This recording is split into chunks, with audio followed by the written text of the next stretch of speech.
5 अगस्त 2025 की दोपहर ठीक उत्तराखंड के धराली गांव सिर्फ 40 सेकंड में तबाह हो गया। ना कोई चेतावनी, ना कोई अलर्ट, सब कुछ बर्बाद हो गया। अचानक से बारिश इतनी तेज हुआ और इतना तेज बाढ़ आया कि पूरा गांव मलबे में दब गया। और तुम चल रहे हो मेरे साथ आज की इन्फॉर्मेशन जानने के लिए, लेकिन चैनल पर नए हो तो जरूर सब्सक्राइब कर देना। दोपहर के करीब 1:45 अचानक से आसमान से बादल फटा, लेकिन ये कोई नॉर्मल बारिश नहीं थी। ये था कुदरत का कहर। 1300 फीट की ऊंचाई से पहाड़ के मलबे, कीचड़, पत्थर, पानी एक झरने की तरह नहीं बल्कि एक टूटते बांध की तरह गांव की ओर गिर पड़े।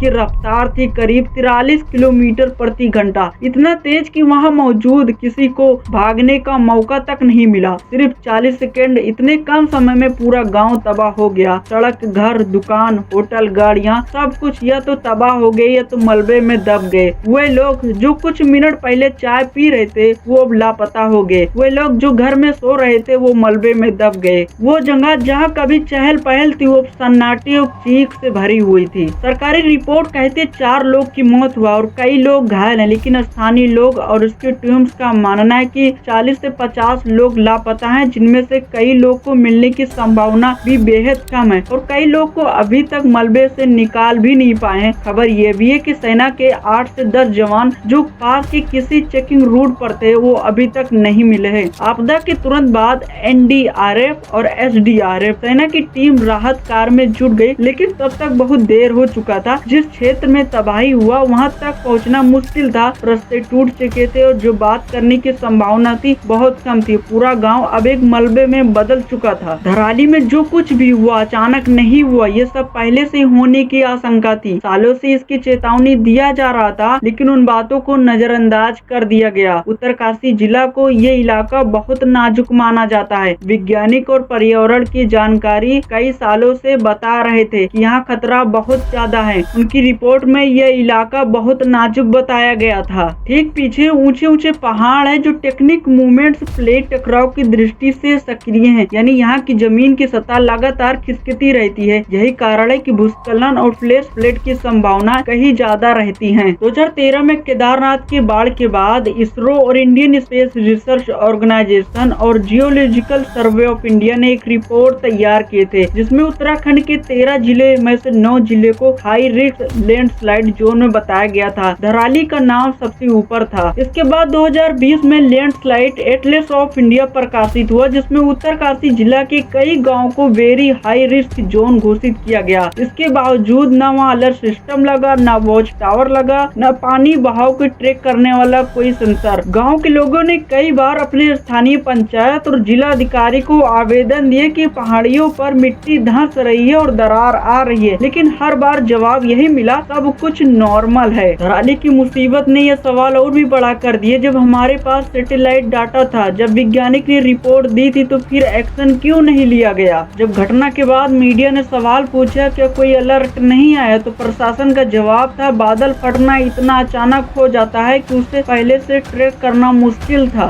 इतना नहीं, घटने के 40 मिनट बाद जब मलबे में दबे लोगों को मदद के लिए फोन करने की कोशिश किया जाता है तो मोबाइल का नेटवर्क ठप था, बिजली पहले जा चुकी थी। SDRF की टीम को पहुंचने में करीब 2 से 3 घंटे लग जाते हैं, क्योंकि रास्ते बह चुके थे और हेलीकॉप्टर से राहत पहुंचाने की पूरी कोशिश किया जाता है, लेकिन मौसम ठीक नहीं था और जरूरी टीम के बीच तालमेल की कमी थी। इसी वजह से मदद पहुंचाने में काफी देर हो गई। धराली में तबाही के बाद सरकार ने अगले दिन मीटिंग बुलाई और 3 बहुत बड़े अनाउंस किया गया। जिनका नुकसान हुआ उन्हें आर्थिक मदद मिलेगा, जिनका घर पूरी तरह टूट गया उन्हें 1 से 2 लाख रुपए फौरन दिया जाएगा और धराली को पहले जैसा किया जाएगा, यानी सड़क, बिजली, पानी जैसे सुविधाएं पहले जैसा किया जाएगा। कह तो रहे हैं ये सब करने के लिए, आगे देखते हैं होगा या नहीं। धराली के लोगों ने अपना घर खो दिए, परिवार के लोग खो दिए, सपना टूट गया है। मैं यही चाहता हूँ सरकार से जल्दी उनके हेल्प किया जाए। अगर आपको ये जानकारी अच्छी लगी हो तो कमेंट बॉक्स में जरूर बताना। मिलते हैं न्यू वीडियो में, तब तक के लिए अपना ख्याल रखना।